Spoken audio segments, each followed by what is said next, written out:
The village of Kayamoyo. Long ago, in the heart of the savannah, there was a village called Kayamoyo. Our village was known for its fertile lands, its vibrant markets, and its people, who carried the spirit of their ancestors in their hearts. But there was one among us who was different, a young woman named Zawadi. Zawadi was no ordinary girl. She was born under a rare star, the elders said, and from the moment she could walk, she carried a gift. Zawadi could weave dreams. Not the dreams that come to us in sleep, but dreams that could be held in your hands, dreams that could heal a broken heart or ignite a spark of hope. She would sit under the great baobab tree at the center of the village, her fingers dancing over threads of cotton and beads, weaving intricate patterns that seemed to shimmer with life. When someone was troubled, they would come to Zawadi, and she would weave them a dream. A farmer whose crops had failed would live with a dream of abundance. A mother who had lost a child would hold a dream of peace. Zawadi's gifts brought light to our village, but there was one thing she could not do: she could not dream for herself. The elders often spoke of her gift with admiration. The weaving of dreams, they called it the gift of the heart. In the old stories of our ancestors, only the most selfless could carry such a gift. But for all her giving, Zawadi was often seen staring at the stars at night, a glimmer of longing in her eyes. Her hands would freeze above her loom, as if she were dreaming of something, but not for herself. One evening, as the sun dipped below the horizon and painted the sky in hues of orange and gold, a stranger arrived in Kayamoyo. He was a tall man, his skin dark as the night, and his eyes held a mystery that made the villagers whisper. He called himself Jabari, and he carried with him a drum that seemed to hum with a life of its own. Jabari was a dreamer, but not like Zawadi. He dreamed of distant lands, of rivers that sang and mountains that touched the sky. He spoke of a place where dreams were not woven but lived, where the air itself was filled with magic. The villagers were enchanted by his stories, but Zawadi watched him with a curious eye. At first, Jabari kept to himself, wandering the village, taking in its sights, speaking to the people. But as days passed, Zawadi began to notice something peculiar. He would often find her beneath the baobab tree, where she spent many of her days weaving. He would watch her walk in silence, his eyes following her every movement. One night, under the light of the full moon, Jabari approached Zawadi as she sat beneath the baobab tree. The air was thick with the scent of night-blooming jasmine, and the gentle rustle of the leaves whispered secrets only the moon could understand. "Why do you weave dreams for others?" he asked, "but never for yourself?" Zawadi looked at him, her hands stealing on the threads. "I cannot dream," she said softly. "The gift I carry is for others, not for me." Jabari smiled, a knowing smile, and said, "What if I could give you the ability to dream? What if I could show you a world beyond this village, a world where your gift could flourish?"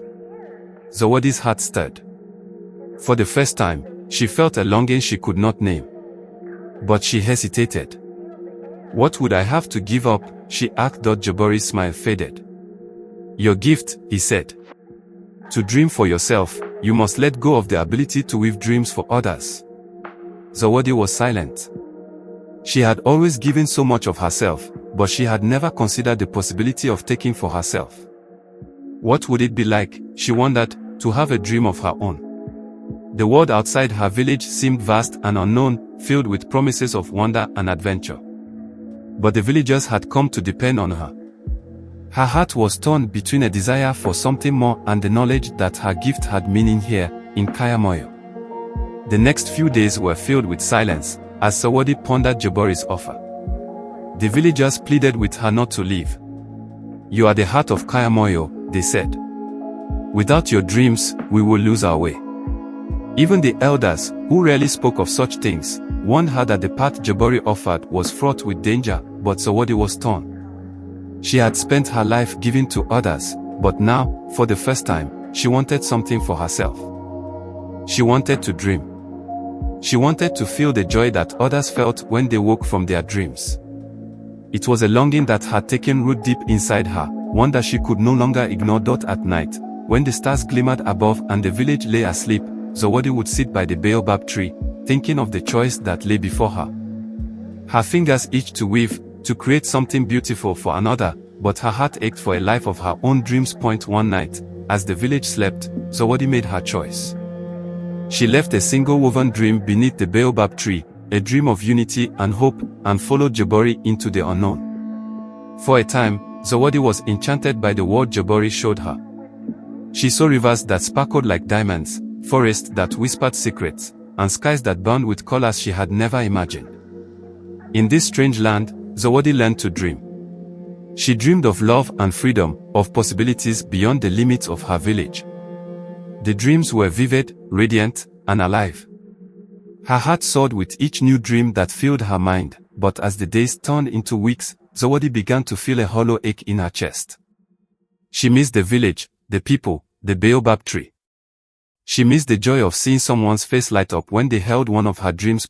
One night, as she sat by a campfire, Jabari asked her, "Are you happy, Zawadi?" Zawadi gazed into the flames, her heart heavy. "I am dreaming," she said, "but something is missing. I miss the people. I miss giving." Jabari's eyes darkened. "You cannot go back," he said. "You made your choice," but Zawadi was determined. She left Jabari and began the long journey back to Kayamoyo, her heart heavy with both regret and hope. When Zawadi returned to the village, she found it changed. The people had grown weary, their spirits dimmed without her dreams. The baobab tree, once vibrant and full of life, had begun to wither. The village was quiet, its once thriving market now slow and lifeless. Zawadi fell to her knees and wept. She had thought that dreaming for herself would bring her happiness, but now she realized that her true joy came from giving to others. She went to the baobab tree and placed her hands on its trunk. "I am sorry," she whispered. "I lost my way, but I am here now." As if in response, the tree began to glow, its roots stretching deep into the earth.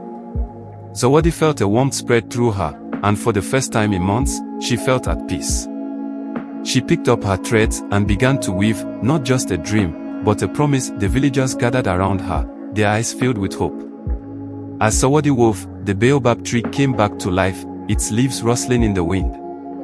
The people of Kayamoyo felt their spirits lift, and the village was filled with light once more. Zawadi had learned a valuable lesson. Though she could dream for herself, the greatest joy was in sharing those dreams with others. She had found her purpose, not in taking, but in giving. From that day on, Zawadi continued to weave dreams for the village, but she also learned to dream for herself. She realized that her gift was not just in the threads she wove, but in the love she shared with others. And so, my children, remember this: the greatest dreams are not those we hold for ourselves, but those we give to others. For in giving, we find our true purpose, and in sharing, we find our greatest joy. The fire crackles softly as the story ends, the villagers sitting in silence, their hearts full. The night is still, and the stars above seem to shine a little brighter.